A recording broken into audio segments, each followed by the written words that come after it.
Hello, everybody. My name is Laura Fielding, and I am the Executive Director of Red Berets Medicare for All. And I created this YouTube channel primarily because um, Twitter has increasingly been clamping down on how many people see my tweets. And also because I began to realize that if I wanted whole Washington and a state-by-state strategy to begin to be integrated with and recognized as a very necessary part of the overall strategy towards healthcare justice, then I was going to have to come and do it myself. So I don't need to make this all ranty and angry. Let me start out with my usual shout outs, and let me go in the order of sort of some ways that whole Washington has been kind of brought in either kind of directly or indirectly.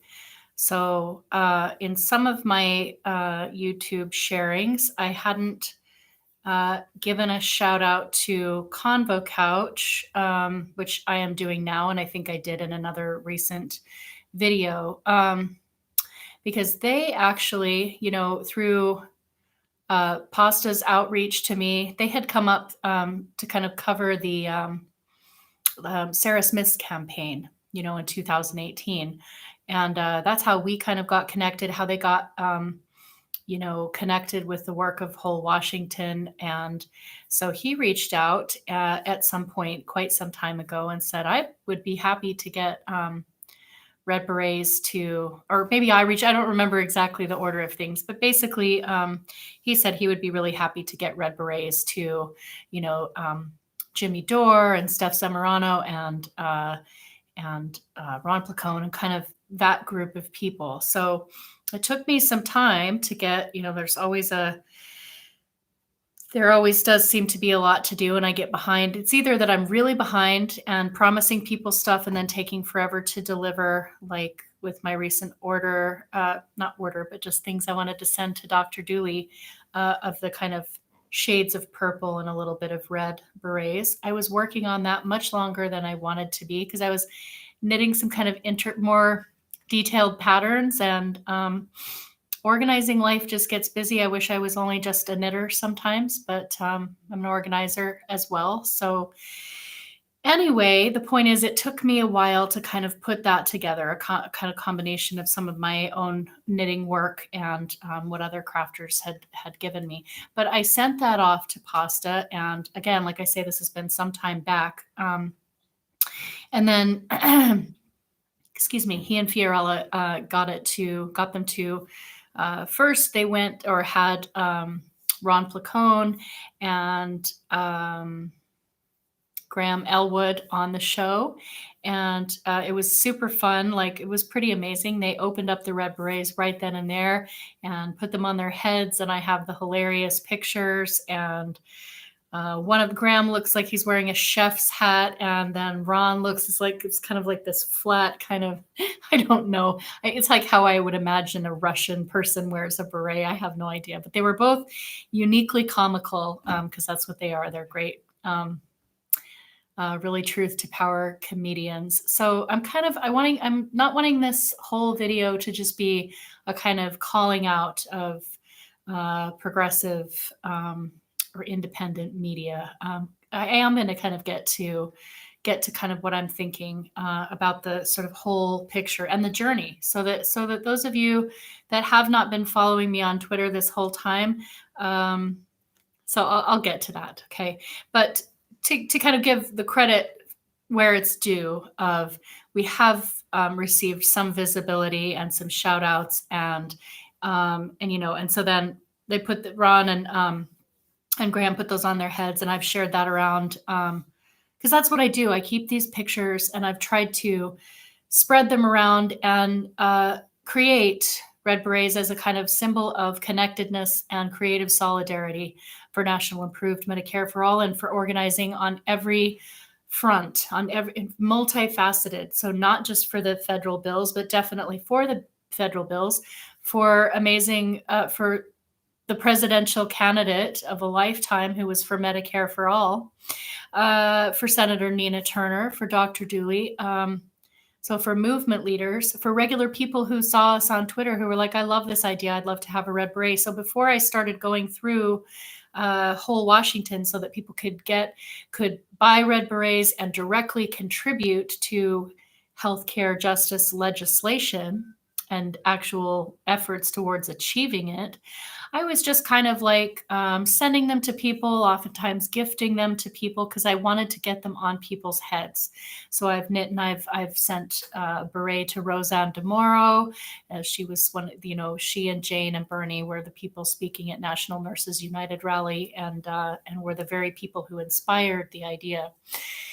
So I've tried and then knit for candidates, and Fran Bauer has knit for candidates. So we have, which brings me to, so I want to keep with the kind of try to keep this a little bit linear here in what I'm trying to say, which is really difficult for me to do.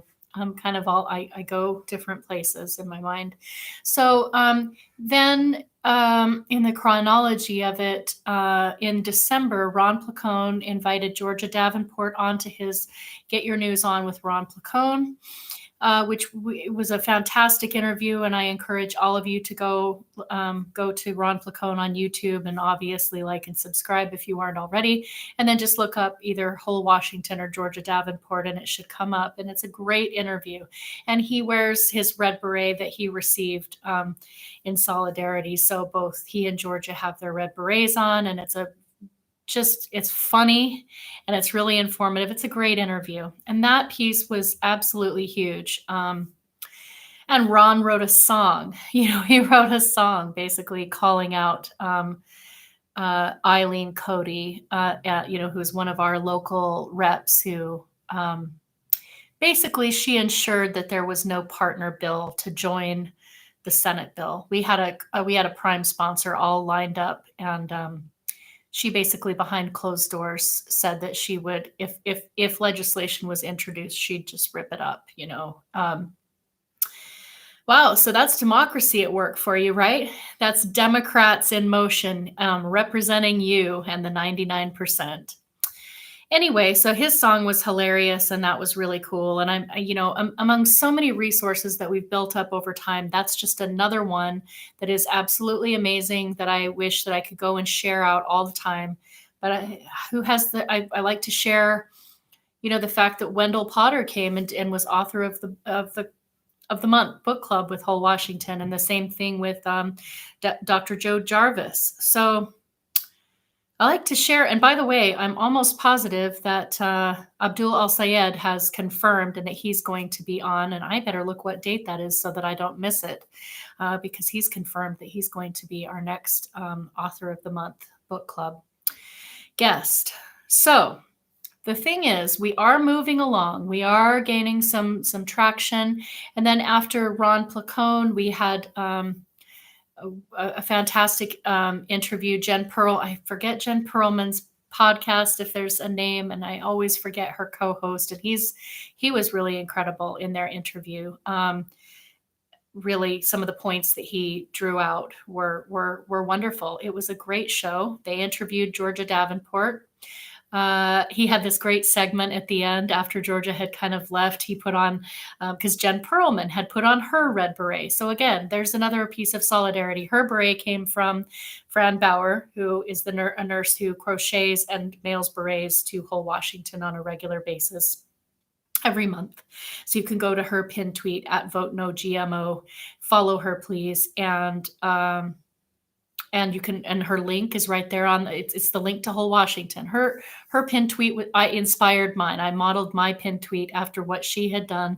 So both her Twitter pinned tweet as well as mine leads you directly to how you can order red berets or Bernie's mittens, a Whole Washington button if you want to do something small and just have something, or if you already have a red beret, or if you have a red slouchy beanie and there's different levels of how you can help. Anyway, so Fran Bauer had crocheted for Jen Perlman, and she'd sent 2. So then Jen, in that, go and watch that video. It's a great video, and I want people to keep sharing these, because I don't want the work that has been done is like, you get one of those interviews, and we don't need to keep going back on and repeating the same thing. We have to share the amazing resource of the fact that we've been invited on, and keep sharing that work. So I try to share it when I can. I need to try to do that more, because those resources are there. They were great interviews. Oh, anyway, Jen Perlman's co-host put on her beret at the end, and he was like, had a Bernie mask on. So he was like Bernie Sanders in the red beret, and he was hilarious. He did a really good Bernie impression. So that is a really fun episode. So go and watch that and share it out, please. And okay, and then where am I going with that? And then, of course, the next piece was the Vanguard. So I've now been invited 3 times onto the Vanguard, and they also have had other people from whole Washington, including Jason Call, who's running again for the U.S. Congress. He barely missed it. He missed it like by 1% of the vote. He's an amazing truth to power. Just everyone should, depends on how you feel about supporting Democrats, but I can tell you that he's really an amazing progressive. And he's a board member of whole Washington, and he walks the walk. We have some people that can't even tweet about Medicare for all. And then we have somebody like him who isn't just trying to earn votes by tweeting about it, but is actually out organizing for, and in the case of in 2018, gathering signatures for whole Washington, is now on the board, is doing hours and hours of work for whole Washington. So he's literally living and walking the walk of being a Medicare for all candidate, a sort of fight on all fronts solidarity strategy, which is what we need more of from all of our candidates, whatever level that they're running at. And we need it from our elected progressives, is we need a lot more solidarity. I'm really tired of this talking point, actually, that they're focused on federal legislation because they're federal legislators. That may be the case, but they can still help build the movement, and they can thank the grassroots who, without us, they would not have been elected to their seats. We elected them to be movement leaders and to change and to fight and pull us back from the grips of oligarchy. We didn't elect them to go in there and pad their own egos and forget about the rest of us and not listen to us when we actually have something to ask them and to demand of them. So anyway, Jason Call is not that person. So, all right. So the Vanguard has had on myself and Jason Call and Andre Stackhouse, who is a whole Washington volunteer and Seattle organizer. And then this last episode, this most recent episode, they heard Scott Denoyer's entire story of losing his son to the for-profit insurance greed and corporate killing machine. And he shared his whole story, and then they invited me on, and the two of us talked a bit about this upcoming documentary of Kenny Ballantyne, which brings me to the final point of the lineage of the progressive independent media coverage so far that has happened, is Ryan Knight, who reached out and invited me to come on to speak about both whole Washington's efforts as well as the Red Berets. He kind of made a section of I kind of kept trying, because it's really difficult to kind of separate out. That's what happens when you kind of knit a connected fabric, is that, of course, we're distinct entities, but I've been knitting and organizing with and alongside and for whole Washington. They are the people that I knit for, besides trying to get my knitting out to the broader community so that we could share this idea. The boots on the ground people that I know here and see fighting for healthcare justice at the local level are the volunteers and board members and people of whole Washington. So it's kind of difficult when I get invited on to separate them out. People want to hear about whole Washington and they want to hear about the Red Berets. And it is important to make some distinction because we are, Red Berets don't have legislation. We can't pass anything. And I didn't incorporate. We do not have a board. I want it that way. I don't actually want this grassroots idea to become incorporated, to turn it into something that has a whole lot of red tape and bureaucracy and can get co-opted. That's just not, I'm not doing any of this for profit. All of the yarn that I buy is out of my own pocket. I donate it to people. Once in a while, people have purchased a beret or covered some of my cost for yarn out of the thousands and thousands of dollars that I've spent on yarn over the last 3.5 years. And I think it's thousands, I don't know, but it's a lot. Like I've literally bought a lot of yarn. I bought some cheap and cheerful yarn, and I've bought some higher end yarn because I like to knit with nice yarn. Every crafter that really gets into it, a lot of crafters do. So I try to kind of keep it balanced. So you can see how I'm kind of going all over the place. That's the, so now because Ryan Knight invited me on to Amped Up Podcast, days after that interview, I was reached out to by Kenny Ballantyne, who asked if, and I've shared this on multiple YouTube videos. I don't need to go over it again. The point is, I could, and to some degree will, relax about the fact that we've gotten what we've gotten in terms of, and listen, I'm not forgetting Justin Jackson because he's right in there too. So I was about to forget about him, but I don't think if he saw this video, he certainly, I've got so many football things that I'm learning when I've brought this up with patients that I see who I know I could, they either mention it or there's something that I know that they're like they're athletes or they would identify with it. So I have like 2 people that are like athlete types that I work on who I've kind of told about this and they're really excited about it. And I'm already learning like a whole bunch of cool stuff. Like somebody tweeted, let me be right back. I'm going to get my phone because last time I did a video, I was going to read the tweet that Justin Jackson retweeted. And this will kind of sum it all up. Be right back.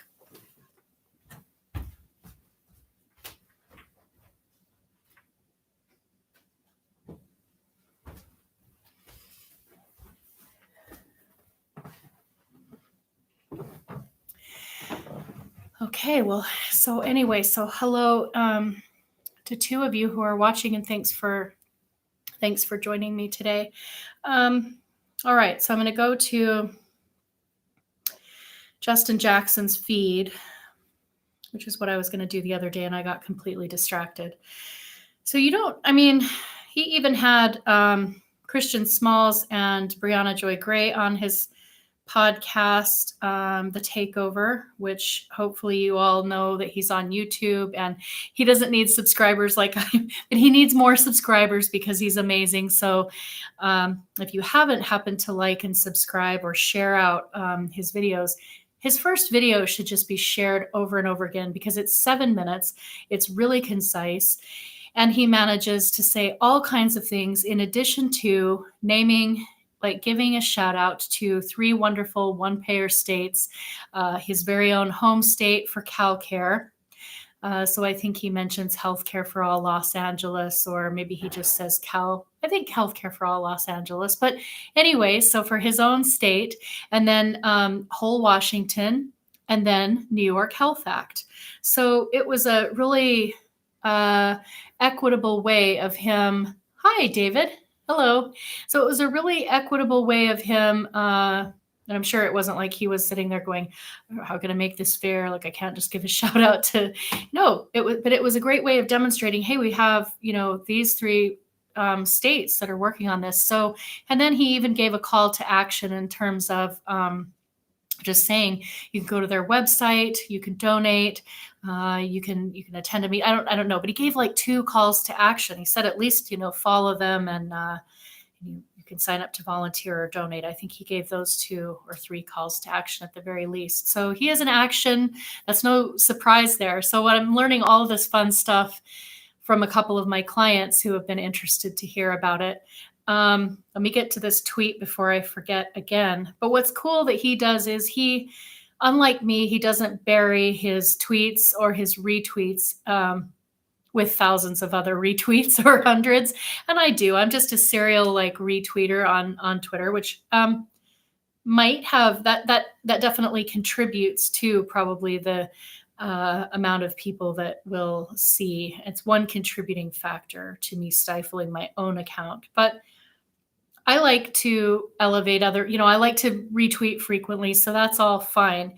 But it is really cool that he kind of doesn't do that, because what that means is that when he makes a retweet, he lets it, whether this is intentional or not, it just turns out to be the case that if people go to check his feed, this is sitting here at the top, roughly close to the top for quite some time. So I retweeted somebody who said, "What does it mean?" It was antisocial jerk face at CB something. Anyway, he was replying to Jimmy Dore saying, "What does it mean when I say I trust an NFL player more than our elected politicians?" And I retweeted with a football photo of Justin saying, "Additionally, and this has to be said, that J-Man Prime 21 is one of the primary reasons that at Whole Washington is getting some indie press attention. I have tweeted at and begged for Whole Washington and for Red Berets to be included in this national strategy conversation for years." So, yeah. Yeah. And I thought it was really cool that, because I guess it could be, hopefully I don't really care how it's perceived. It could be perceived as just factual. It could be perceived as kind of pokey or bitchy. It doesn't really matter how it's perceived. It is absolutely a fact. So let's go with the factual thing. And when I say years, so please, David, you can comment if I don't get back to the fun thing about why the football player, why it's incredible that Justin Jackson has why he's going to help us shape and is already helping to change this strategy. And it did require a football player. And I've kind of elaborated on this a little bit, but it's something that it's continuing to settle and work its way in. And then also talking with other like athletes or people that are much more into sports, kind of getting some insight about it. And it's pretty incredible. So I want to come back to that. But first I want to say, I could go so far as to start checking into the Twitter archives of exactly when I set up the account. And I could go do the deep dive into as many times as I've tried to get. He really is. Justin really is amazing. Yeah, and I wish I could be, he just doesn't strike me as, I'm not saying you never get, how do I know? I don't know him like really, but I think the way that he speaks is like, he doesn't push people away. It's like, people want to listen. At least I do. He has a really reasoned, and yet like clear,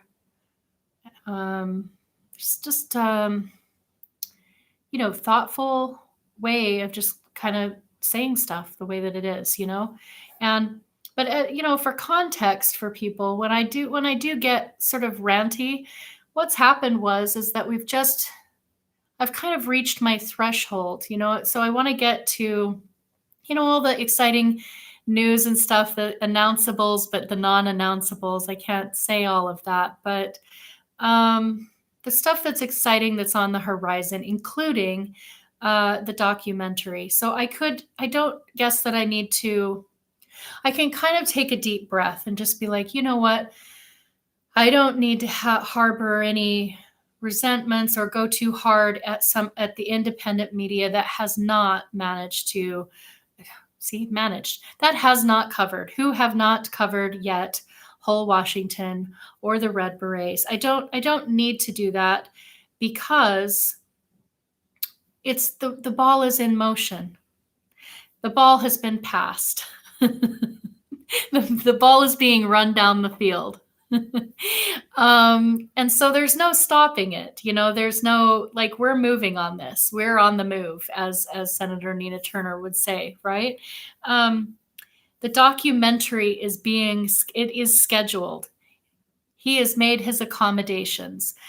People are flying across the United States. I just spoke with Leah Perkel, who is she and her husband are the core, certainly not the only, but definitely one of the core fundamental healthcare stories that we wanted to draw out from the whole Washington volunteers. So it's amazing that we have them sharing their story. They're already scheduled for when they're going to be interviewed by Kenny. And then additionally, Scott Denoyer will be telling his story. And then we have a bunch of other people. And I could go into how I've come up with the list, because if I could include every single person to be interviewed in this documentary, everybody that kind of knows me a little bit by now knows that I would. Like, I wouldn't leave even a single person out. Let me take these off. I can't see very well.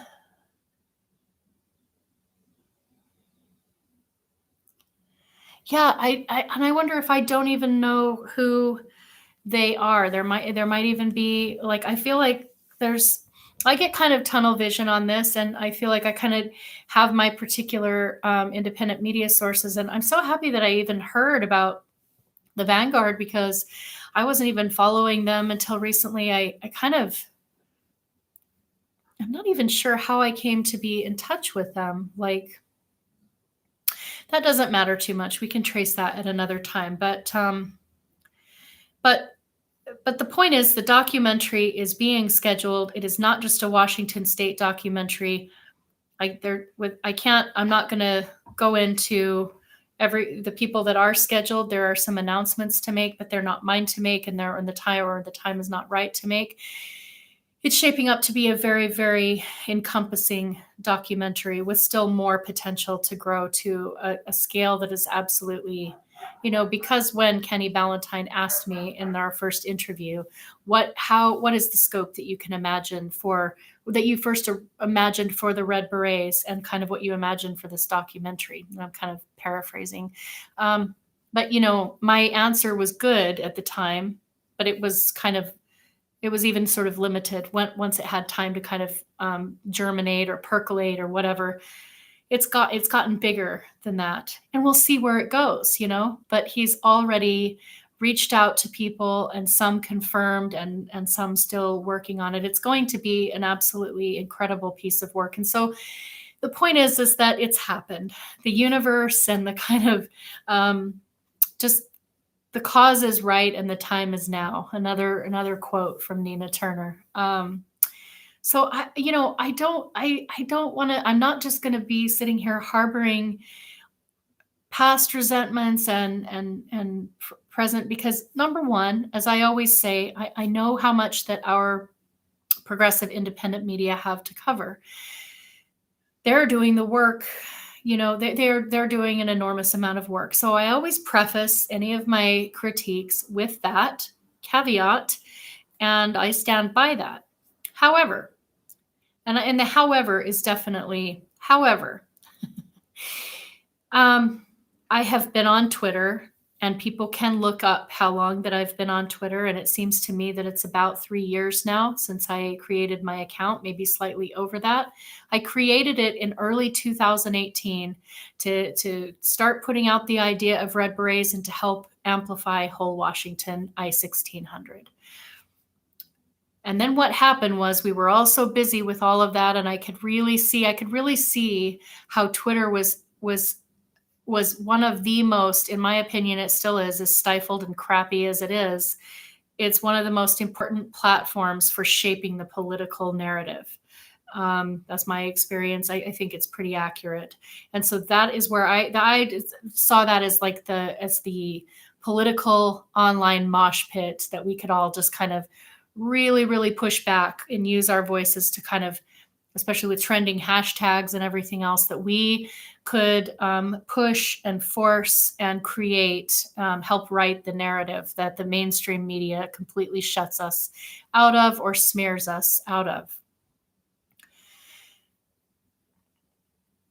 But I started quite early asking for at first I was just excited to share about whole Washington and kind of like and instead of calling people out directly, I'll just say um anyone that I knew about, any of our good progressive independent medias. And I'm not saying that I probably didn't even know who some of them were. So it doesn't matter.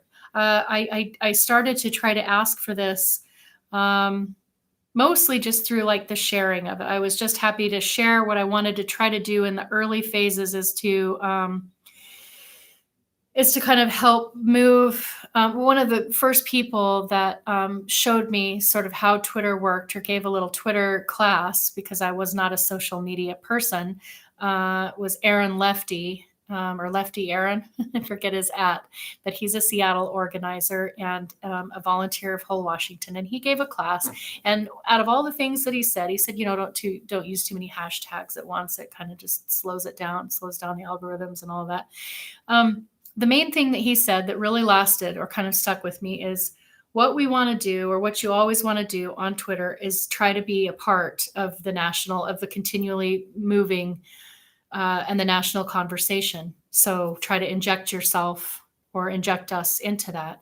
And so that is what I have tried to do with Whole Washington with the Red Berets, doing it all throughout Bernie's primary and so let's get to the gatekeeping because that is what I called this video, isn't it? Again, we need to get better on the left at understanding that it's okay to make some constructive criticisms when they're there. That doesn't in some way, I think people think that it takes away from the respect that's due or the fact that Bernie has championed and helped push this platform into the national narrative and that he inspired activists like me. Like I wouldn't be sitting here with a red beret on my head and with, another one on the needles and with Ryan Knight's, this one's going to be amazing, by the way. Let me show you guys this. So this one, the primary, before I did the primary color is red. This is kind of still semi-reversible, you'll see. But again, I'm loving this brioche thing. So I did, it's kind of weird. It's kind of like there isn't a primary color. There is because we started with this. But anyway, yeah, I wouldn't be sitting here having thought that I could use my knitting skills and talents for how to try to creatively influence and help the healthcare justice movement if it wasn't for Bernie Sanders. So, but I don't think that inoculates or that should inoculate him from me. He's a human being, and he's a politician, and you don't get up to the position that he is in without having to yeah. Oh, thank you. Oh, there's so Leah Perkle, who I just talked to on that note, is reaching out, and she's bringing up like a carload of people to our event on the 26th. And so she's doing some real outreach to bring some Vancouver folks all the way up to Tacoma. And now they're scheduled so she'll be at the direct action. So the cool thing is that some of the other people who Laura is connected with and inspired by and moving and shaking things are going to be part of this. And we have the documentary coming. And I would certainly think probably that along with other exciting things on the horizon will shift. We are in the middle of a shift of a strategy, of a change in strategy, a more encompassing and inclusive and fight on all fronts strategy. I do want to take just a second to use as an example, which I did in a previous video that I made, but it's a good example, and it's not to harp on Bernie, because I could pick any number of like people that have had their platform and kind of not used it to call on some direct actions. So I simply say this stuff so that, if and when that Nina Turner or Shama Sawant runs for a different office or whatever, I think Shama will. They're both very action oriented. I think they will give more kind of movement calls to action and stuff. Nina Turner's always saying we gotta do in the real world, not just Twitter. We got to be out doing the work. So that's I would like to think that we can get really specific. So to use the example of Bernie and the rally and having 16 or 17,000 people there at his fingertips, at his disposal. It's not enough. Like moving forward, we can't have that kind of captive, excited audience and just say we need all of you to get involved and we need Medicare for all. You got to put these people to work. Bernie, future candidates. You got to put when you have, and it's just like when we go down to Pacific Avenue for this action, we got to give people the next action. We can't just go down there and be like, Medicare for all, do. Like we need to do that, and we're going to do that, but we have to find a way. We have to find a way at all of our meetings, at our whole Washington meetings, at our People's Party meetings, at our Green Party meetings, at our DSA meetings, our revolution, whatever. We have to find something that moves us, either if we're not doing actions right then and there, we need to move into action. It needs to be, okay, so right whenever we're going off of here, let's make sure we have our next thing scheduled. And let's, what are you all going to do today? How many people are you each going to invite to this event that's happening? For example, if I was in the People's Party of Washington State weekly meeting or whole Washington's organizing weekly meeting, at the end, I would say, okay, so what I would like each one of you to do, or I would say, you know what I'm going to do is that I'm going to get off of here and send a personal message and I'm going to reach out to at least 2 people or 5 or whatever and ask them, are you coming to on the 26th? Are you able to come? If you're not able to come, can you reach out to somebody and ask if they're able to come to Tacoma? So we have to make our meetings much more active. We can't just sit around and debate about strategy. We have to be moving in action constantly, right? We do have to strategize. We have to take the time to do the bylaws and to do the setting up of things and to, but to get back to the point of media, do I need to read this? I need to find this spaghetti that sticks on the wall. I like it. Yes. So yeah, and we have to, yeah, exactly. And we have to throw more things at the wall, which, gets back to speaking that strategy. So again, going to go into that stadium, going to go back into the Tacoma Dome with Bernie and say, one of the things is he didn't want to directly call out or say to everybody in that audience, one of our main things we're fighting for is Medicare for all. Can I ask you all to get on after this rally tomorrow, first thing, can you all call, since we're in Congressional District 6, can you all call Representative Kilmer and make sure that he co-sponsored? We need him to co-sponsor because Rep. Jayapal came and rallied with him. So they were right there side by side, right? So there we go. We're in Congressional District 6. That's Rep. Kilmer. He needs a phone call, all y'all. Who's going to clap? Who's going to raise your hand or shout out if you're going to call Rep. Kilmer? Okay, now I need some more co-sponsors for my Senate bill. Who's going to call Representative Murray and, Senators Cantwell and Murray? I need you to call both of them because neither one of them are co-sponsors yet. That's not playing hardball.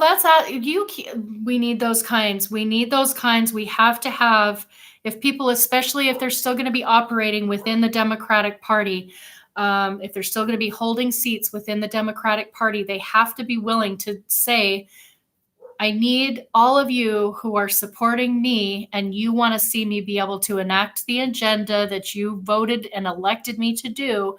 What I need you to do is get on the phone and get on the email and get onto the organizing to make sure we get these people aboard. Public pressure and repeated public pressure is one of the tools, and we need to use it. So I need you on those phones.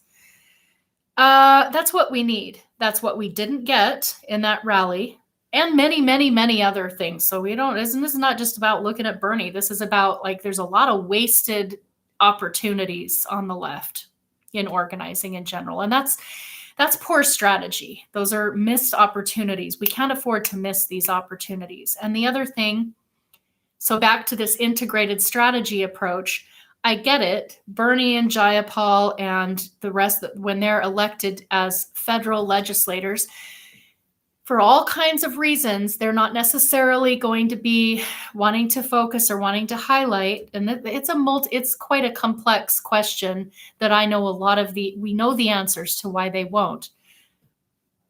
But has that been good as far as endorsing organizations? But if they don't want to necessarily give a full-throated endorsement, I ask you in that arena to kind of say we need a call to Kilmer, we need calls to Cantwell and Murray. We are when I am elected to be your organizer in chief, or I'm going to be the organizer in chief. So we're going to need to get everybody on this, and it's going to take all of you. He said that. And then always, you've got this amazing organization, Whole Washington. How many of you have heard about Whole Washington? They're always doing these amazing actions. Do you all know about wholewashington.org? Okay, do you see what I'm saying? Do you see where I'm going with that? And that's not only criticism for Bernie, it's for every single elected person that has a platform. When you're local in a place, these are the very people that organized all the events, all the biggest, hardest, let's get Bernie elected. Those were the volunteers of Whole Washington. That's us. We were among the most dedicated. So all of the most dedicated, including the Revolution Washington Bernie Crat Coalition, Chair Rhonda Walker, and here in Pierce County, Courtney Love. We are the most dedicated Bernie people for that campaign, who were doing events, who were doing phone banking, who were doing all of that stuff, and we're fighting for Whole Washington. However, out of 16 and 17,000 people, there were tons, I guarantee you, there were tons of people in that arena that didn't know anything about Whole Washington, because we cannot get press. And that's another thing that I have gone into as to some of the reasons why even our progressive media in Washington state have shut us out. So imagine how pissed off that a lot of good Bernie-crats and progressives are going to be when they start to learn that there has been Whole Washington all along. If I didn't know about it yet, and I had been through supporting Bernie and seeing the DNC cheat us out of 2 election cycles with him, and I still did not know at this point about wholewashington.org, and somebody came to told me, I would be furious. I'd be excited. I'd be like, really? And I'd also be, how? I didn't know about this. How did I not know about this? How has not anybody told me about this? So that's really unacceptable, and it's really poor strategy. And I can say all of that stuff and still give the credit and the kudos and the thank you, Bernie, for all that you've done to grow this movement, to create this movement, to help us all believe that we should fight for a better world. Like, I can say both of those things at the same time and it be true, but I can't just sit here and just like worship him as like he's perfect. This is what he could have done better. This is what, if I was his strategist, I would be telling him to do. This is what we need to ask our movement leaders and our elected people and people running. It's no longer good enough, and I don't care what party that you're running in. You can be running as a Democrat or within People's Party when they get everything up and running, within the Green Party, Progressive Party, Workers' Party, whatever, all of the different things. I won't donate or even vote for you unless I see you I want to see some muscle. I want to see you doing the actions. I want to see that you're putting just as much into this movement. Like, if you want to actually hold a seat of power, you better be doing something along the lines of what I'm doing. I'm not going to just support candidates that are sitting and are all invested in their own ego and who aren't strategically smart enough and also solidarity approach good enough to lift things up as they go. So if they're a candidate in Washington state, I better see if we run a ballot initiative, I better see some petitions at their events and ask them asking people. I just won't support them otherwise. It's that simple because we need our people to be fighting on all fronts and being, uh, as Nina Turner, being more agile and being trying to incorporate those. Well, I guess if they're running in the Democrats, they might not be gathering signatures for People's Party. I was just say they better be gathering signatures to get People's Party to the ballot. But no, I mean, this is the reason why I could get very, very excited about People's Party building state to state is because they're growing. I keep saying I'm going to be a People's Party. I am never going to waste my time voting. I'm not going to attack people who are organizing within, the Democratic Party. But I look forward to going out and gathering signatures to get People's Party to the Washington onto ballot access, right? When that starts to happen, I need to hear about it. And I'm going to be out in my red beret and my whole Washington stuff with my, let's build a party for the people. Let's build the People's Party. And I'm going to, if we're running an initiative for whole Washington, if we're there, we have funds to raise. So we still don't know. We got to move some stuff. Stuff has to move quickly.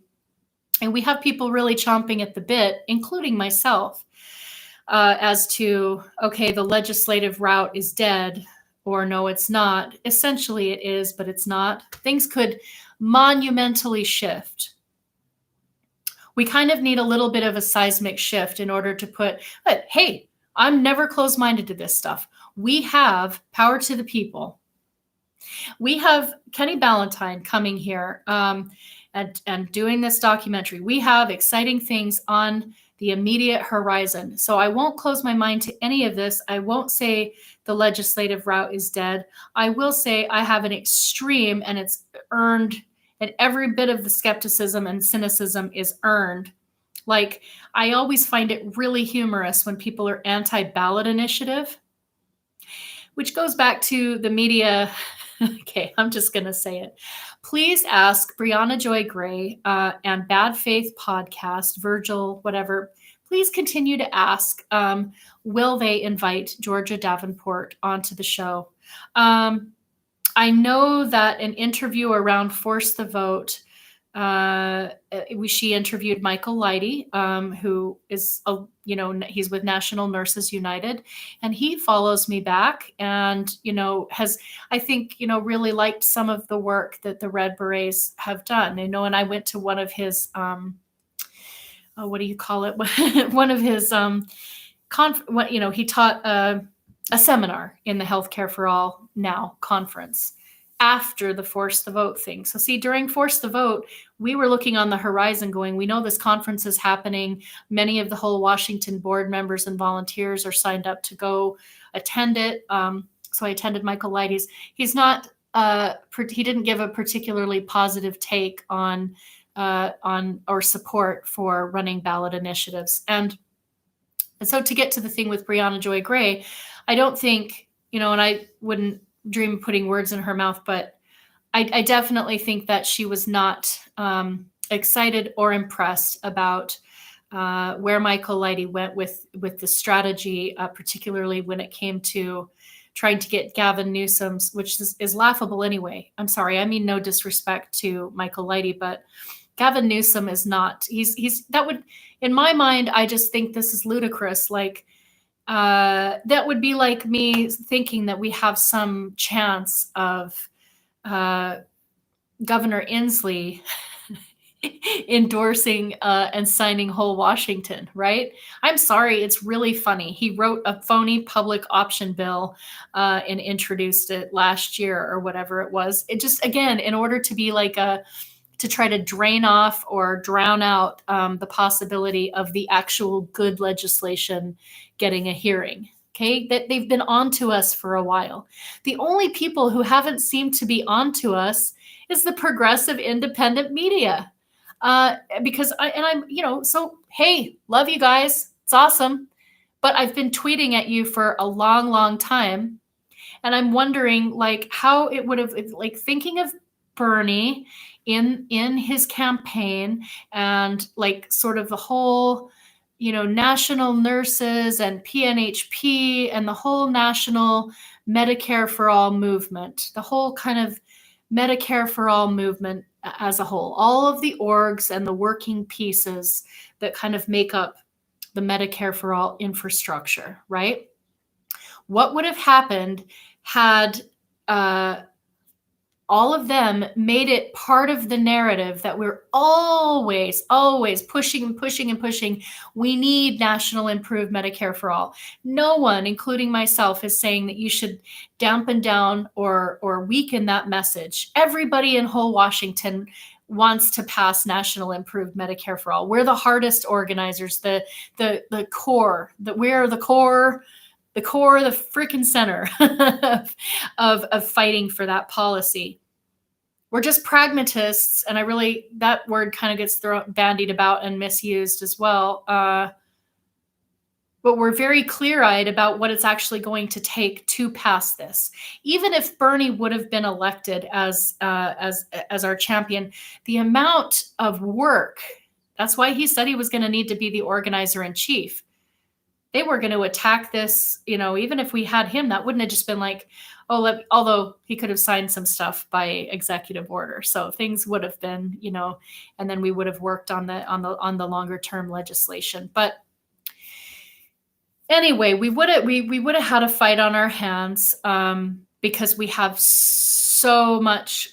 We live in an oligarchy, and we have so much, so many corrupted politicians, and corruption just baked in and imbued in every nook and cranny of our system. But what would have happened, I guess what I'm asking is if we could kind of rewind at least a few years, if not more, back in time to stopping this, to not having this kind of constant drip or, one or the otherism. Let's call it that, one or the otherism. It's actually caused a real dis-ease or fracture in the single payer movement, because it's been tolerated that it's okay to have it's okay to find yourself in one camp or the other, right? Ironically, the state payer organizers are the solidarity organizers. They're the ones who are always fighting at the national level. I shouldn't say always. In my own experience, and the state organizers that I know are always fighting on all fronts, okay? But if that division would have been just immediately nipped in the bud by several really prominent people to say, hey, we can't afford to do that. We have precedent in Canada. That's how they achieved it over 50 years ago. We are fighting really hard because the best and the cleanest and the best way we can do this is nationally. But what we need to be doing as we're pushing and fighting for that is building up our communities and building up our database of bringing new volunteers into this movement by state level organizing. And this includes local resolutions for city council, and it includes getting it on your in the Democratic Party, getting it on the state platform, which it is on the Washington state platform. It includes if you're working on third party efforts, you know what I'm saying? And that it includes organizations like Whole Washington that cannot and don't endorse candidates or particular political parties, but they are constantly organizing as coalition connectors, coalition builders, right? So, it is kind of important to look back and say, where would we be now had it not been allowed to be the case that so many people have been negatively pouring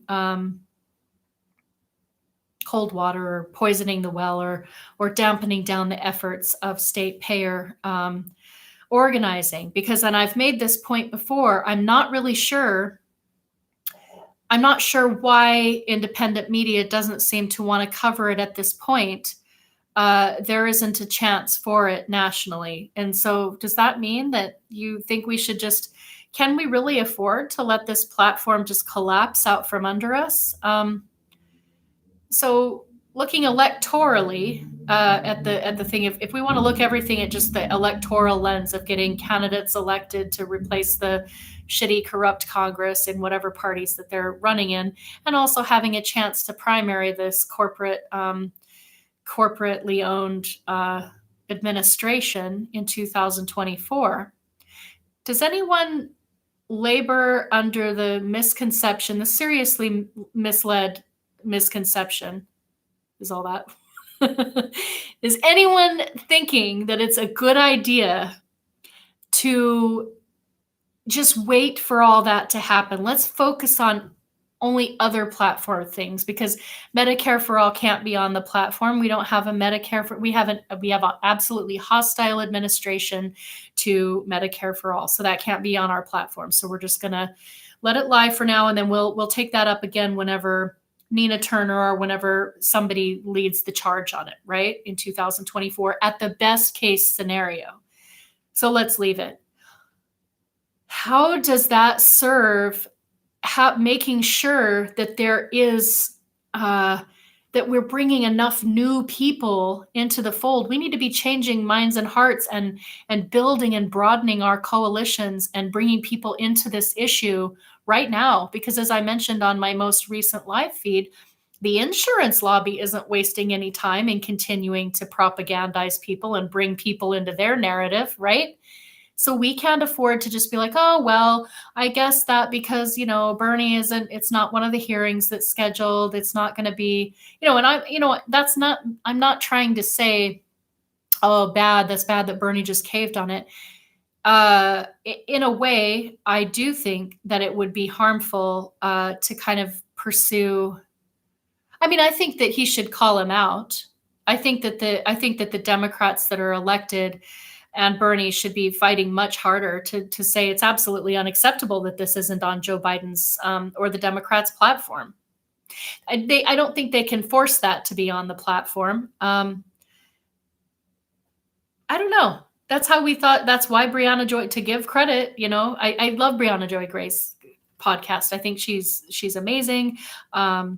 I thought Force the Vote was that's how we were going to force Medicare for all into the national conversation. And I was all about that. As you could all see, I came out very strongly for it. And Whole Washington, thanks to myself and a few other, basically our whole organization really was for it. The question was whether we could afford the time and everything else when we were trying to focus on our legislative efforts.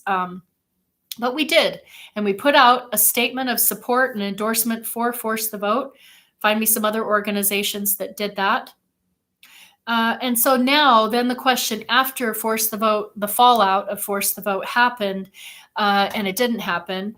So then I just want to say, so naturally there was like all this, and there was a shout out, Jimmy Dore gave a shout out. So there has been a little bit. There's been a little bit, but Michael Leidy is not the single payer, the state by state single payer go-to. He shouldn't be. If he could if he got an interview on Bad Faith podcast, and he was able to give, and clearly Brianna Joy Gray was not very taken with that idea of amplifying and elevating or giving a chance to, somebody like Gavin Newsom, but he's not going to support it anyway. So I feel like that's kind of a moot point. I really think the chance of getting someone like him to support it is ludicrous. It's as ludicrous as thinking that we're going to get Governor Inslee, who, a lot of even there were even some progressive type people who thought Inslee was this awesome progressive. AOC was like touting, like saying he was this amazing Green New Deal person. It was all fake. It was so fake. It was just to siphon off. I'm sorry, but he's a complete corporate Democrat. I just don't have any apologies for somebody like him. And he's definitely not a a single payer or Medicare for all stalwart. He is a corporate Dem through and through. So the whole reason why I feel that Brianna Joy Gray, why I would really still like to continue to make that ask that she have Georgia Davenport on the podcast is to talk about the kind of strategy that we need now that we should have had then. I don't think Georgia will be bothering too much. If it were me, I probably would harp on it a little bit. I'd be like, what? I can't even imagine where we would be now as a single payer movement if it had not been allowed to be the case that half of the movement was trying to dump the other half overboard. There has literally been so many divisions that have slowed this down. So I don't really look to Republicans as being who have stopped healthcare justice.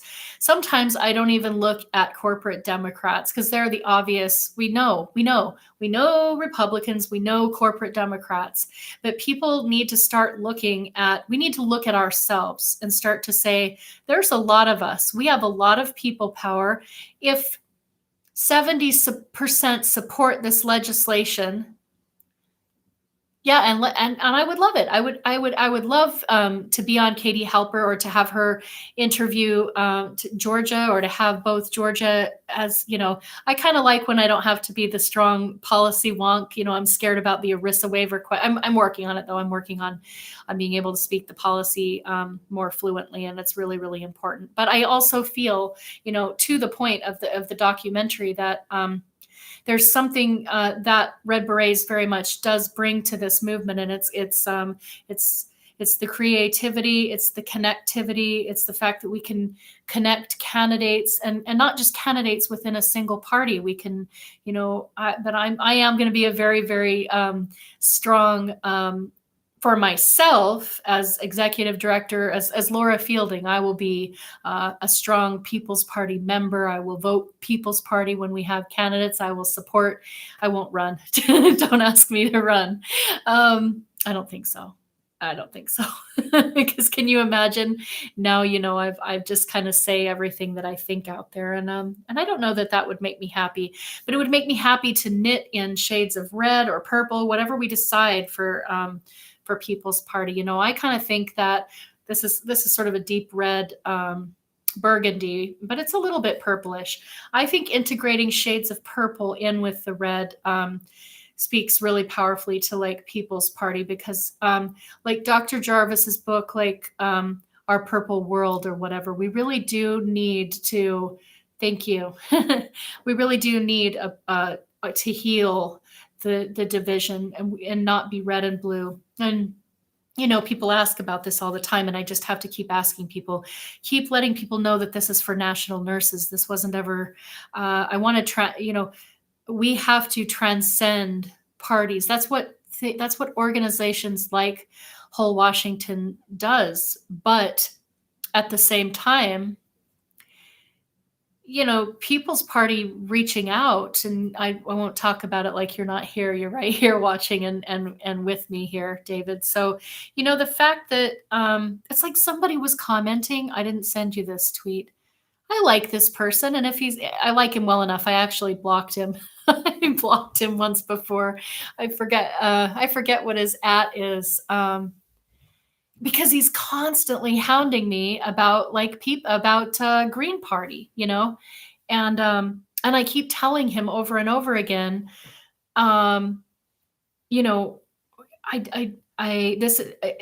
even at any point, even if I vote People's Party, even if I help gather, and I will help gather signatures I want to be part of that. I want to historically and help move the ball. And I want to have I can be sitting outside of Walmart or some other place with my knitting and telling people I'm knitting for Medicare for all. And, we want to build a third new major party. So we need a People's Party. Do you feel that we're represented? No, hell no. Okay, you signed to get People's Party, ballot access, right? I'm going to be doing all of those things.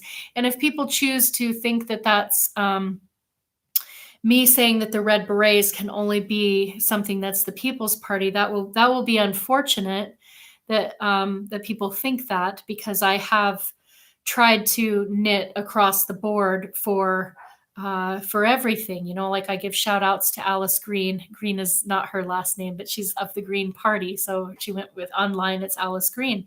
And she is a former board member and nurse. And, really, really, she's amazing on Twitter. She comes in and retweets. So she's really active within the Washington State Green Party, and they've been very, very supportive of Whole Washington. She's one of the, she's an amazing volunteer and former board member. And so the thing is, and I've knit, obviously, I've told this story over and over again. I've knit for local Democrats. That's how I met Lori Jackson, who helped me, who donated crocheted berets, and so that I could send those along with my own off to Nick Brana for the People's Parties for Force the Vote, right?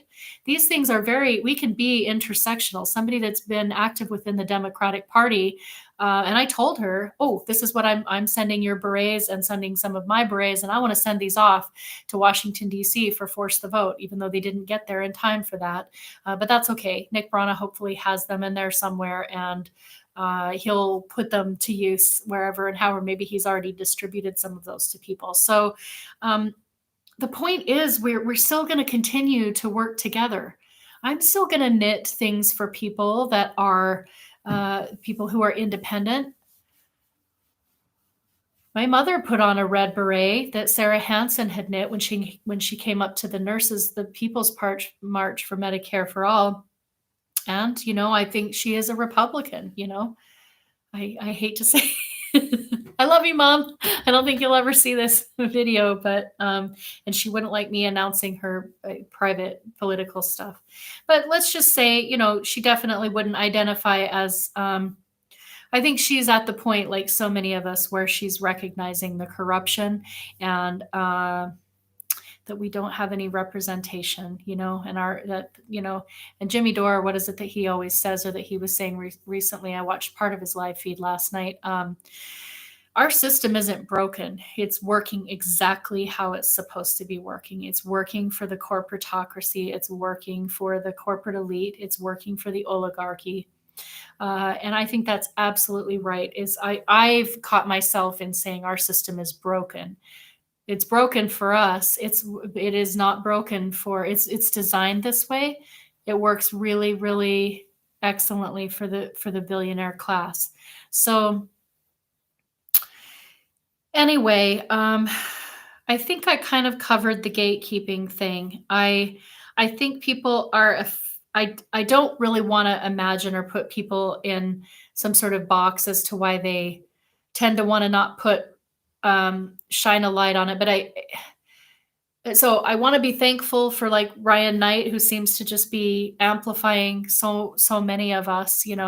I like people that are, thanking people who are helping to change this. It seems to me, to get back to Justin Jackson, we might need to see this stuff a little bit more through the eyes of an athlete and a professional football player or professional team sportsman or woman, that you don't just continue to do a strategy over and over again when it hasn't worked. Like, so, I wasn't really a football fan, but increasingly I'm more and more intrigued. And like, whatever ways that I can kind of learn, like I was open-minded to kind of learning from a client that I brought it up with. And he was mentioning, I don't know how we got into it quite this detailed, but like, I was just mentioning how cool it was, that Justin Jackson's down in, I said, when might they play? That's what it was. I was like, so when are we going to have to worry about the rivalry of, because Seahawks is like a serious, people are very, very serious. Even I don't even dare, like when people look at my hair and are like, cool, it's not really very Seahawksy, but at one point I had like this almost like green and blue in there. So then, but it wasn't because of that. It was just because that's the color that I like my hair. But people would be like, oh my gosh, your Seahawks colors are so amazing. I love your hair. And, and I didn't kind of like well, I'm like one person, I was like, yeah, it's not Seahawks. But after the response that after the look that I got after that, I was just like, yeah, I think I'll just like let people think if they want to come to the conclusion that it's Seahawks, I'll let them stay with that because it made them so happy, But anyway, so I said to him, like, oh, when are we gonna? I said, because I was kind of hoping that at some point people like some Seahawks might see Justin Jackson's amazing advocacy for whole Washington and other one payer states, and they might feel like inspired to like if any of them are like they're presumably on a whole football team, there might be one or two people who have a healthcare story or who might kind of join in or think, yeah, this is happening in Washington State. Sure, I could do this. But then, so my question, I am always thinking on these strategy lines of cool. Maybe Justin Jackson will be able to inspire or influence like a Seahawk to directly help us here in Washington State. And so then I asked this client, what is the when do we have to look at like whether the Seahawks are going to be going up against the LA Chargers? And hi Jeffrey, how are you doing? Good to see you on here. So and then this client answered, oh, not for like it's not this season or it's not for a while because they're not in our whatever you call it, not bracket, but whatever. But apparently, it would have been really bad if Justin Jackson played for the Rams, right? Because I'm sorry, I'm laughing at this, and because I'm finding it just fun. I'm finding it fun. That's the thing is, it's also, and which is really weird because I'm not. I typically have been almost a little bit like anti-American football, which is something I don't really like to admit, and especially with how amazing that Justin Jackson is now proving to be is almost like not single-handedly because Ryan Knight and then some other people, Ron Flacone, and like I've already mentioned, all the people that have been kind of starting to help get us into this mainstream strategy conversation. But I guess my perspective, this is what happens when you build community and when you allow the best of what somebody brings to the national conversation and the strategy. And I bring my knitting and my knitting needles. And when somebody is amazing, like Justin Jackson, it makes me like, wow, this is, and I may never get to the point where I watch it and I'm just like totally where I get it or enjoy that aspect. But what I already am really enjoying and learning from is like just exactly how much that sport has to offer to the single payer, to the strategy, right? Because he's already he's already shifted or pushed through several of the things that are problematic as I perceive it. One of them is and these aren't things he's said. This is just my observation and what I think about what he and kind of his gameplay or football insight brings. What he brings to the table with all of this is like, you don't fight like half-ass. You don't you don't play like half-ass to win. You got to play really, really hard, right? You have to play and give everything that you have. Because if you're serious about winning, and that's the whole point, right? Yeah, I mean, you can try to be good and sportsmanlike if you don't win, but the point is to win, right? And the point is to win Medicare for all. I think that's number one that we have to start asking ourselves on a really serious level. Do the broad electorate as a whole, the people that support Medicare for all, do we actually really like down to our bones, do we really want to win Medicare for all? And are we really willing to play ball and fight hard enough to do that? That's a serious question we need to ask ourselves. So that's number one component that he's kind of bringing into my awareness, right? And then the next thing is the strategy question of like, and again, these aren't his words. These are like sort of what I'm learning from him and from the kind of looking at this through the lens of a game or a football, right? Is how ludicrous to think that you could go through and just have one strategy. Look what has happened at the fact that we have had only one strategy. We need national improved Medicare for all, and that's the way we frame it. And we don't ever tell anybody to do one payer states, and we don't ever do this.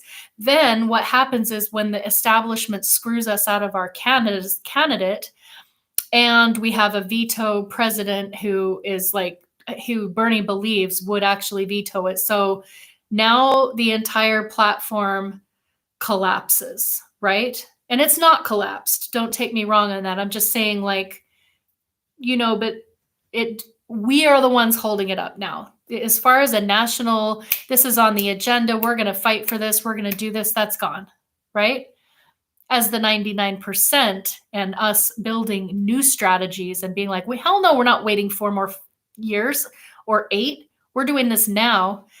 But I'm simply saying, to the second point of Justin Jackson and the kind of looking at this through a game lens is that's not good strategy to have only one strategy, to put all of your things into one strategy. And then when that fails, you've got nothing else to fall back on. Like, okay. And also to keep repeating the same strategy when apparently, do we have it yet? Correct me if I'm wrong. Do we have it yet? And how many years have people been organizing for this? We don't have it yet. We're still really far from it. So so whatever we've been doing, and there's some great groundwork, and there's this, and there's like you can sit and say thank you for all the hard work and the great groundwork and the this and that. We still don't have it. We didn't win. So that means that was not a let me look and see what you're saying here. Yeah. So, and then if there's people that I hope people will continue to bring my attention because I get, I'm new to all of this and I think I'm fairly, tunnel vision and all of this. So I always appreciate when people, if there's something you think that I would benefit from or that, I would like to see, then, bring it to my attention and all that. But I definitely am learning, from Justin Jackson's involvement. I feel the energy shifting and the strategy shifting, and that's pretty powerful that one person has done. That and the fact that people are just recognizing like there isn't a national can't we don't have it now, and are we just going to collapse in on ourselves and cry and complain and let people die for more years? I hope not. So seems like there was a third thing that I wanted to bring in there. It was like, you got to play hard. You got to fight hard if you want to win. You can't have only one strategy. You have to have many moving strategies, and you have to be flexible and be willing to, take up something else if one isn't working, or do two at the same time or whatever. I don't know how to sports analogy it all to, but it seems to me like it's pretty clear that we can't just keep doing the same thing. And the third thing, I can't kind of recall what it was. It seems like there was a third thing to it, but yeah, no, I can't recall what it was. But I'm really grateful for him, and I'm really grateful for Ryan Knight for the interview and for the Vanguard and the other people that I've shouted out, and and I don't need to really kind of make too many demands other than if any progressive independent media do see this, I just I want to ask, like, is it a good idea to keep to not ask what would whole Washington do? How can we help you help the rest of the nation? Because I would say that Saskatchewan, isn't the country that is just to the north of us that achieved this over 50 years ago? Doesn't that equate us being able to use that as a viable strategy that deserves some media coverage? They achieved it over 50 years ago. My sister's life has been saved twice. She loves her health care. She will never move back to the United States as long as we have this heinous, corrupt, killing greedy, disgusting for-profit system that kills 68,000 people a year. She won't. And she donates to Whole Washington, bought herself a red beret from her very own sister who hadn't sent her one. But she did inspire me to knit. She told me years ago, like, 7 or 8 years ago now, because she's knit for a long time. And she said, Laura, I think you should take on knitting. Like, really, I think it would soothe. She said, you're kind of, you have a lot of anxiety, and, I'm kind of paraphrasing. I don't know exactly what she said, but she just said, I think it'd be good for you. I think it would. And I said, oh, yeah, it does seem really amazing, but I don't think I could knit or, calm down and do all that stuff. But I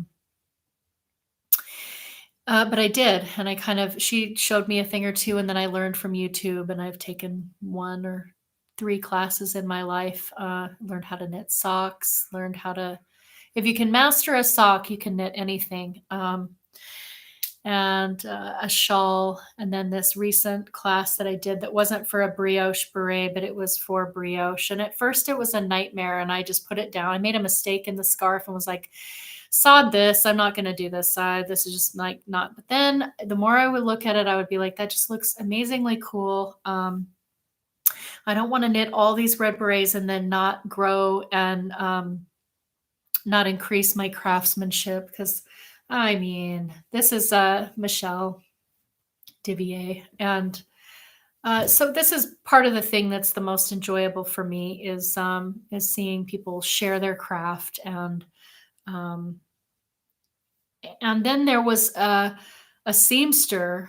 I made a tweet the other night that David, that you respond to, and several people responded to. I said something like, I think I might burn out.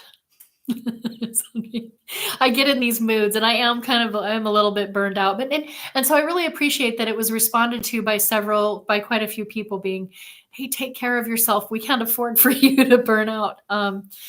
And so there was a lot of good supportive comments. And then I just usually have to say to people, hey, it's just a lot of excitement. It's a lot to be kind of excited about and doing, because, there's a documentary filmmaker, and I work, and I have a family, and I'm trying to find time to still knit some berets for people. And I'm on the board of it's kind of a lot. It went from, cool, I have this idea to knit red berets 3 years ago, to all this other stuff. So the joy that I still get from the movement is seeing people's artistry and seeing people's creativity. And I hope that one day it's like, yeah, you do a lot. That's it. All of us that are like organizing, we're always doing more. It never works out to where you can just have this neat little, I'll do this much, this will be my piece of the thing. When you get into it and you figure out what needs to be done, and then you start kind of taking up like leadership positions, whether you ever meant to or not, so hell, I don't know. They say I'm not going to run, but I don't think so. I don't see of myself as a politician. I don't want to have to.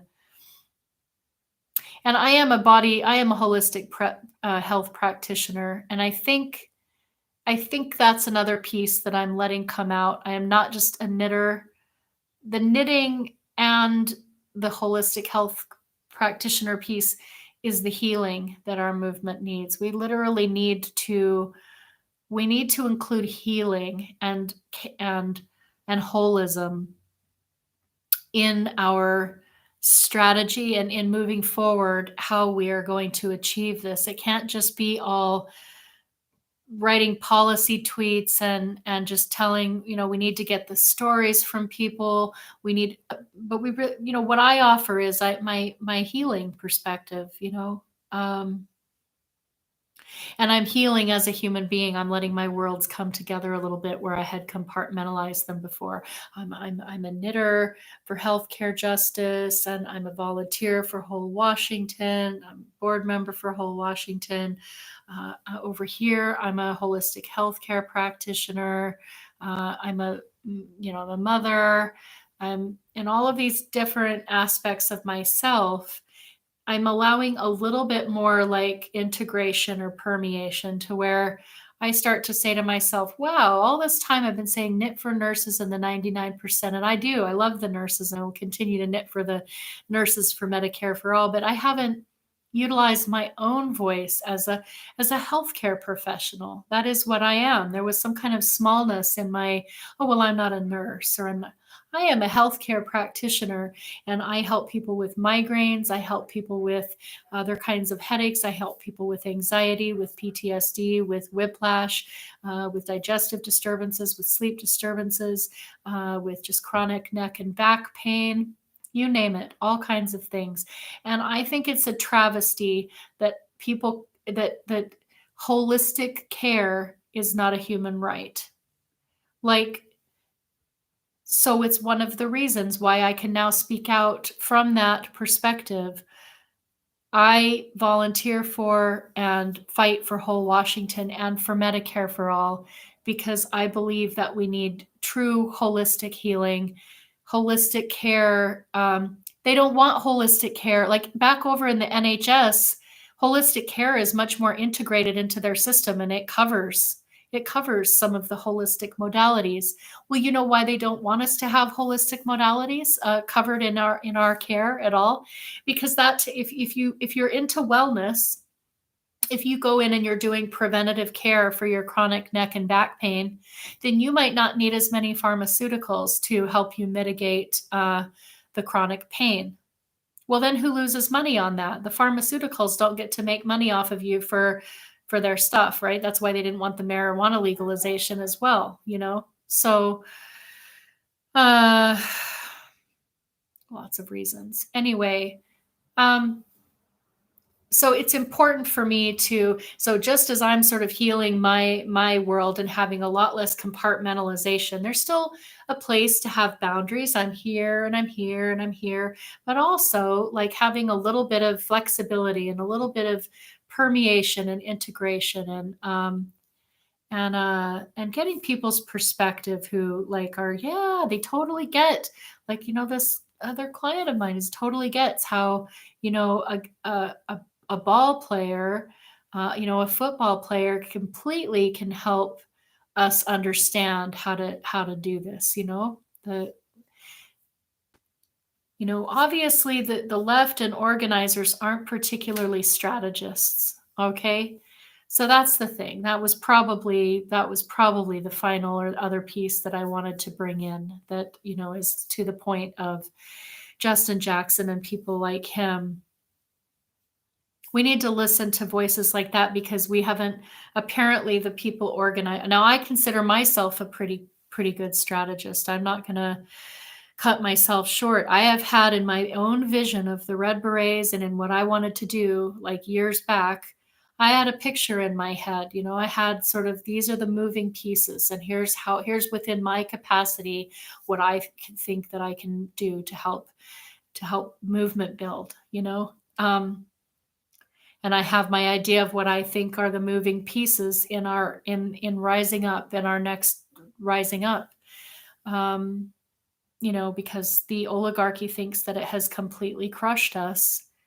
And so I guess to kind of close this out now, because this has been probably my longest live stream, I won't be too bent out of shape if it continues to be the case that, although I don't think it will be, because there's exciting things on the horizon and exciting announcements on the horizon, and the documentary coming around the corner. So I just think it's inevitable that this strategy is changing. There is no strategy with the national. I'm really sorry to tell everybody that if you haven't all gathered it, we have I've been saying this for months, and so has everyone else.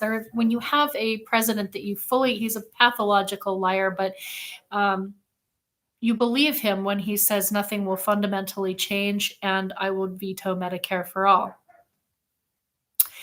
Which means at that point, when he said that, was the time to turn and open up the door for more than one strategy, right? And after they didn't force the vote is the time to open up this door for more strategies. It's not the time to say, gee, let's keep ignoring whole Washington. They might actually have a plan for all of us so that we don't have to sit around and complain that we have a veto president. Go the fuck around him. Let's go the fuck around him. That's what we are going to do. Just like we're going to go the fuck around the corrupt legislature at the federal level.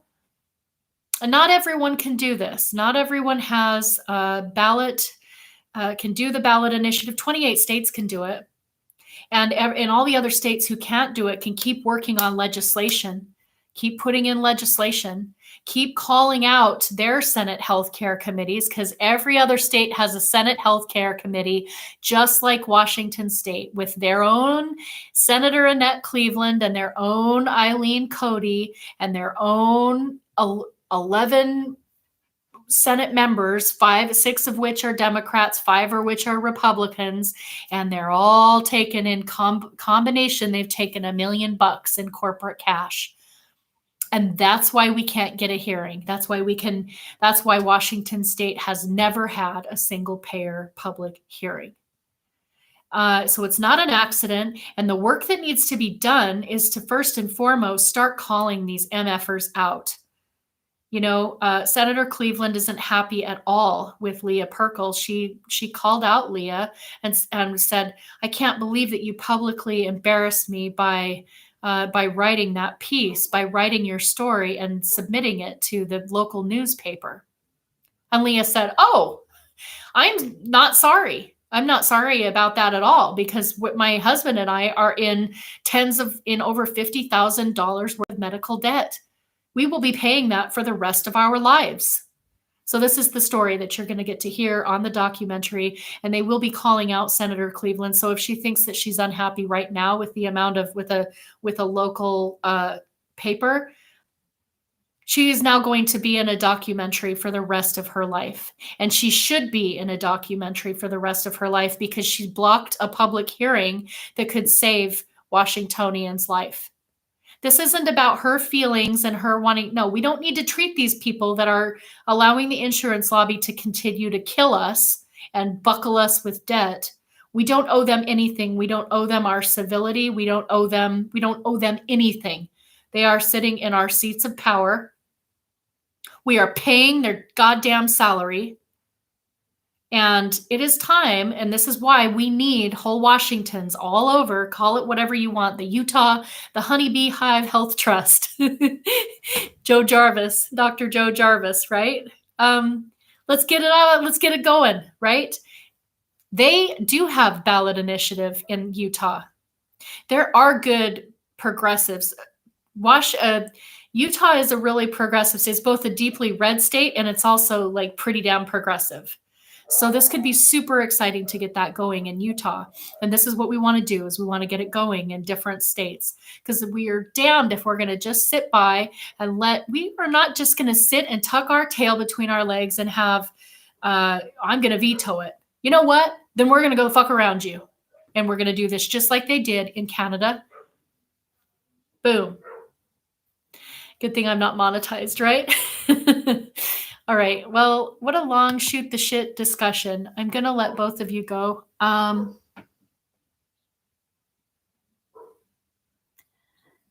Yeah. Well, there's plenty of stories. Jeffrey has some too. Yeah. Jeffrey and I got to know each other from when he traveled to Tacoma for the People's March for Medicare for All. And he came and he donated. He helped us, buy a few tech things that we needed, and just kind of did his part there.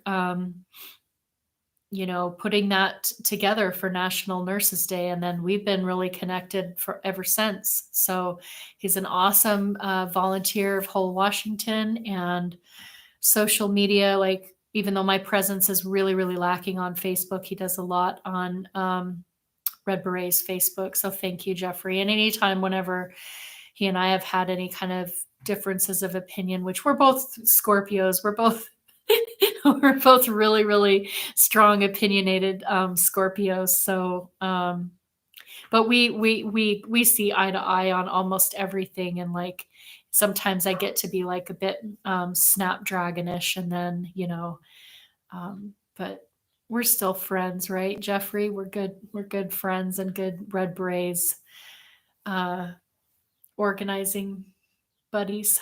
So I hope we have a reprise of the People's March.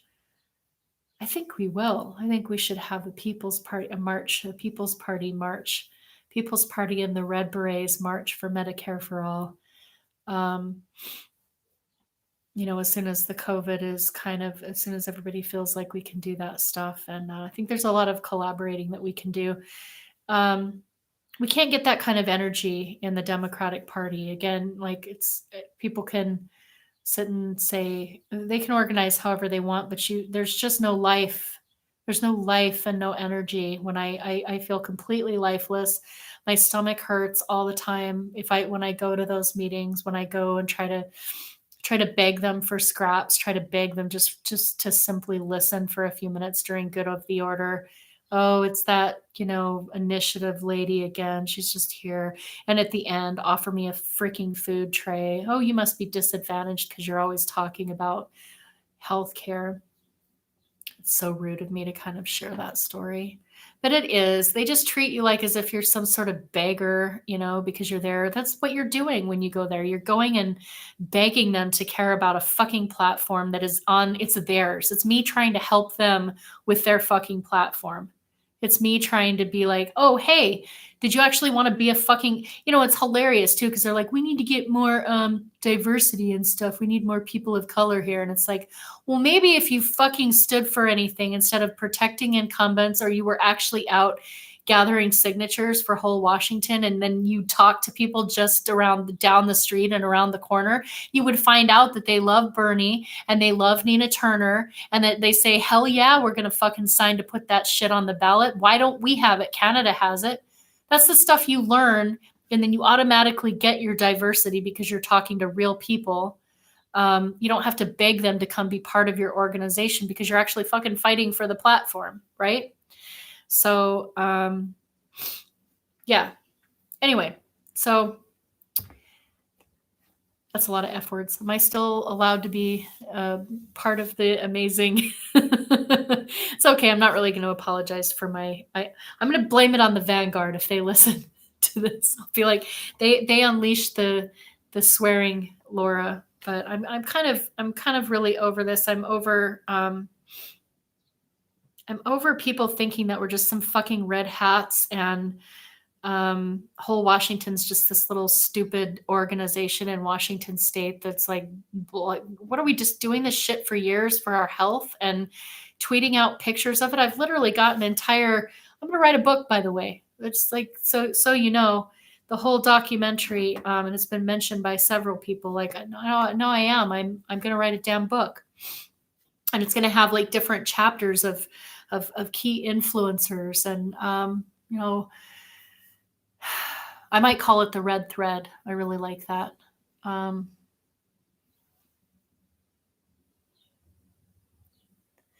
Yeah, Georgia is definitely the boss. I don't like it when I displease Georgia.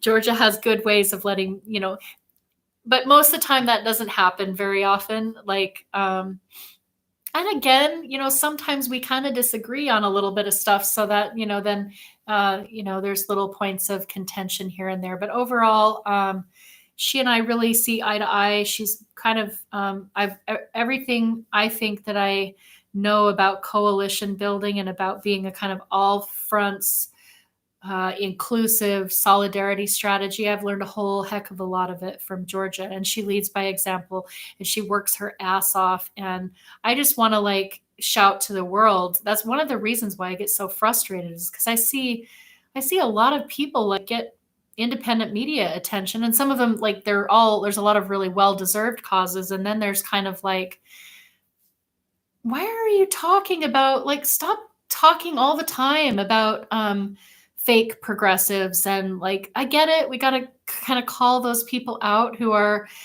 doing propaganda and all of this stuff, but come on, have somebody who's like a movement leader who the Bernie campaign, I could really go down a rabbit hole with that. I'm not going to do that.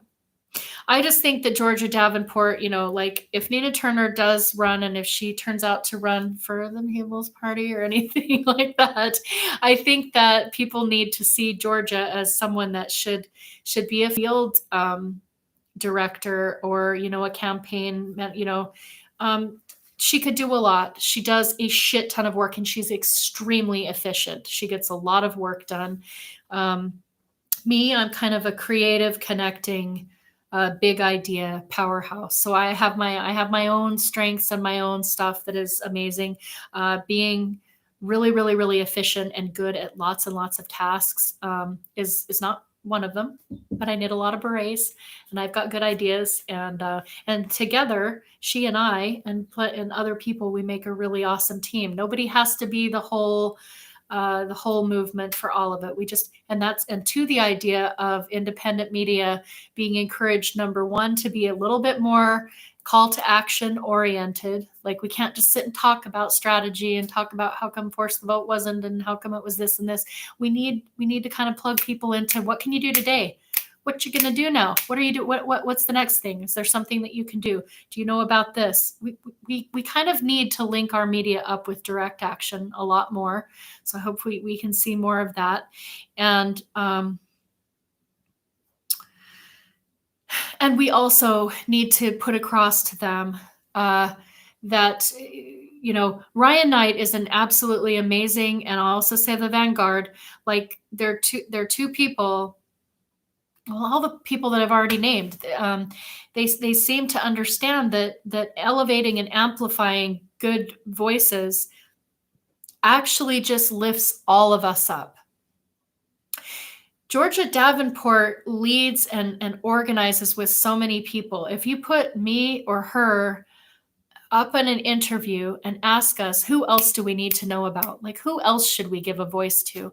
Who else can tell us what they're doing and help get this idea that change is still possible for healthcare justice? What do you know? Can you share some of what you're doing? She'd have lots and lots of resources and lots of things to say, and I guarantee you I would too, as clearly. But I've gone on and on about it.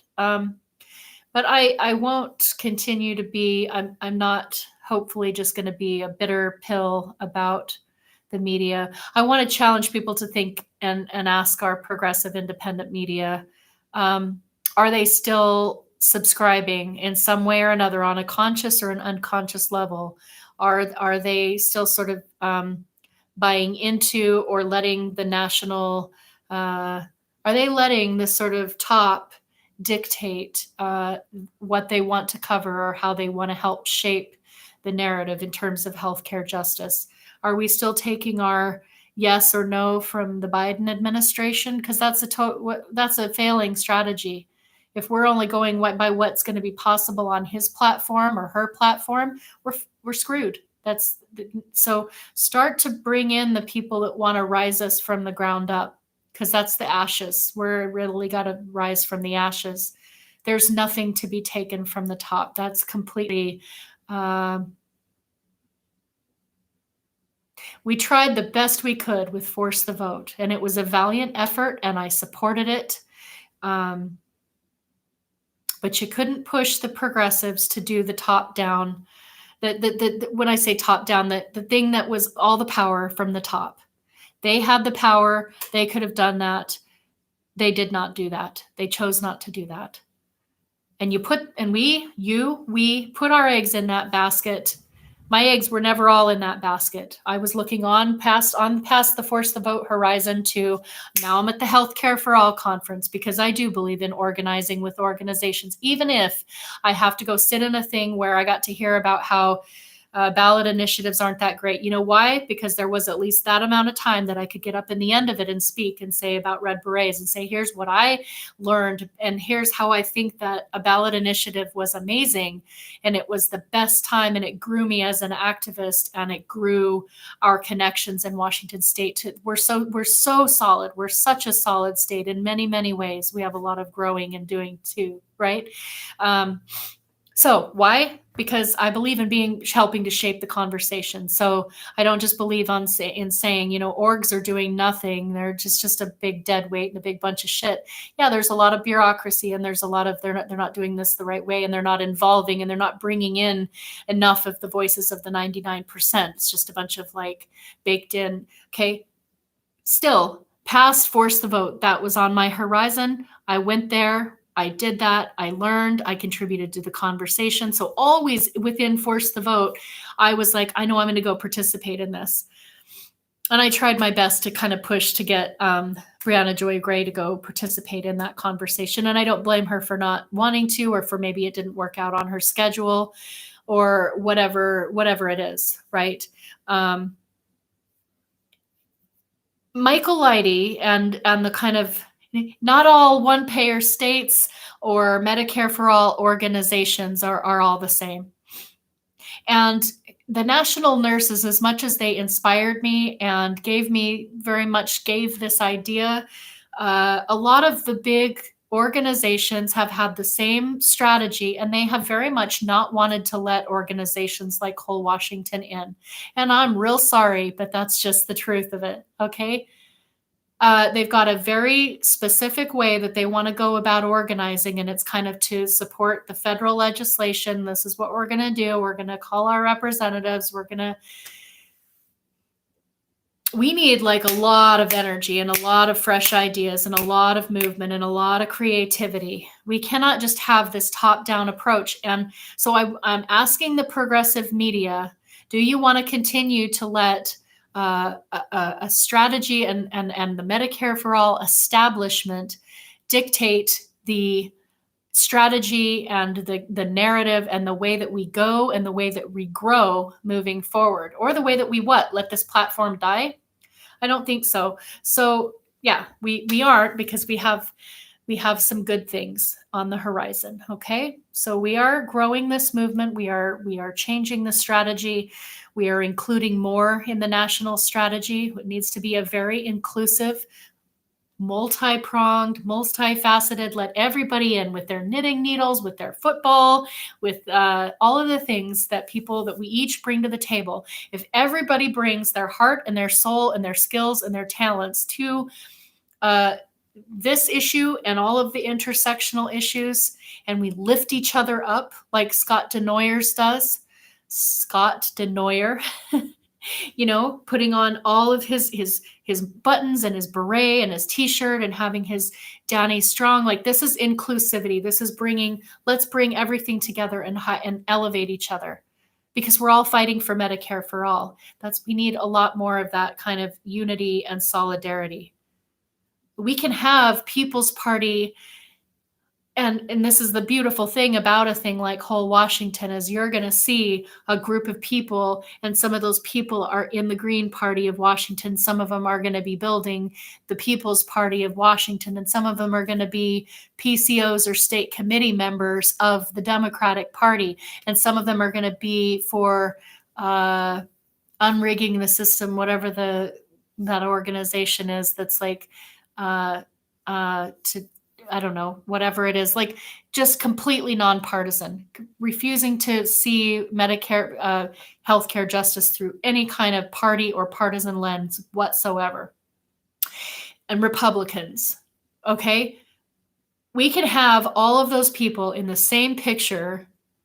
They can have their red berets on, or just their whole Washington shirts or whatever, gathering signatures, or standing outside in a rally demanding, and we are all together. That's what a ballot initiative does. That's what a state organization like Whole Washington does. We can stop bickering about, I'm in this party and we're only going to do the right thing if we grow this party, or if we everybody unites under this party. Stop that. Stop that. People's Party isn't even telling me to do that. I never heard that from People's Party. Okay, I don't think I will hear that from People's Party. Oh, hey, I heard you sent some red berets to the good Democrats. So I'm kind of done knitting for the Democrats. But if there is an awesome kick-ass Democrat, like, and they've got some event or whatever, you know what I mean? Or Green Party, like if they come along and say, hey, like we totally support whole Washington and we have a candidate who is running in whatever and they'd really love a red beret and they're doing so much as a Medicare for all candidate. Of course, if I'm going to knit for them. Does that make sense to you? I can completely support the efforts of building up People's Party in Washington state and whatever I can do at the national level. And I can also stand in solidarity with somebody who is running as within the Progressive Party of Washington state. Catherine Lewandowski ran for state Senate under the Progressive Party of Washington state. Okay. We don't have to make that choice as long as we stand in the platform and it's not being wishy-washy. I can support a Green Party candidate through Red Berets and through the connection of whole Washington and knitting for healthcare justice. And I can stand over here and gather signatures to get People's Party ballot access. We are not working against each other. We're both working for the same thing. And we don't need to waste our time dampening down good efforts or saying, oh, don't do that. That's really, stop that. Like that, just get on about the business of however you want to put your time and your organizing energy. And if you have whole Washingtons in your state, that helps to teach you that because you just learn. You learn when you're focused around an organization that can endorse candidates or parties. You have all the parties and the candidates come to your cause. And yeah, sure, you can shout out and thank Green Party or People's Party or the Democrats of the 29th LD. You can say, thank you so much for everything that you're doing, helping whole Washington. Because that's not really an endorsement. It's a thank you of gratitude. Does that make sense? Now, Red Berets, because we're not incorporated and because I'm not making any money and I don't have a board, that person over there is wearing a red beret and she can knit for the Green Party or for, whatever she's knitting for. She can even be putting her stuff on Etsy and making some money and saying, I need to make some money for my Medicare for all craftsmanship, and she can do that. And I'm over here saying, this is what I'm going to do as Laura Fielding. I'm going to knit for these people because this is what I have time for. I want to knit for Dr. Dooley. She's been an incredible movement leader. I want to knit for somebody who's been sharing my tweets for a long time and has wanted a red beret. And I don't even know if I asked them what party they were part of. This is about being in solidarity for the platform. And if we do that, we can lift up the building of a third party. There's really enough of us to go around to organize in multiple parties. We have to, so I don't really want to hear, and I'm going to telling that person if they're watching, stop doing that. Stop putting these annoying things about it. I will get very, very irritated if I see people coming at me like I shouldn't be supporting People's Party. I've been extremely equitable on Twitter. I retweeted a whole bunch of stuff for Green Party. I try to make the Red Berets as like being about people and the 99%. And yes, I am pretty political about it. So when I see good parties or good candidates really lifting up the platform and especially being willing to also include whole Washington and Red Berets in their stuff, yeah, I'm going to retweet and I'm going to show that solidarity right back because that's called synergy and solidarity. So that's my strategy. That's where I come with it. Knitting to win it. I love it. Thanks for sharing this lovely block of time with me. And I think it's all going to be okay. We're getting the word out there. And it feels good to have my own, even if it is me waxing lyrical for this long. My voice has been very stifled on, you can only do so much in a tweet. And then Twitter makes sure that people hardly see my tweets unless people turn the notifications on. And then, I just, I have a lot of pent up stuff that I want to say. And I'm at the point where I'm kind of willing to start speaking out a little bit about how frustrating that it has been to get solidarity from national but only if I was doing stuff that was like cheerleading for the Medicare for All movement.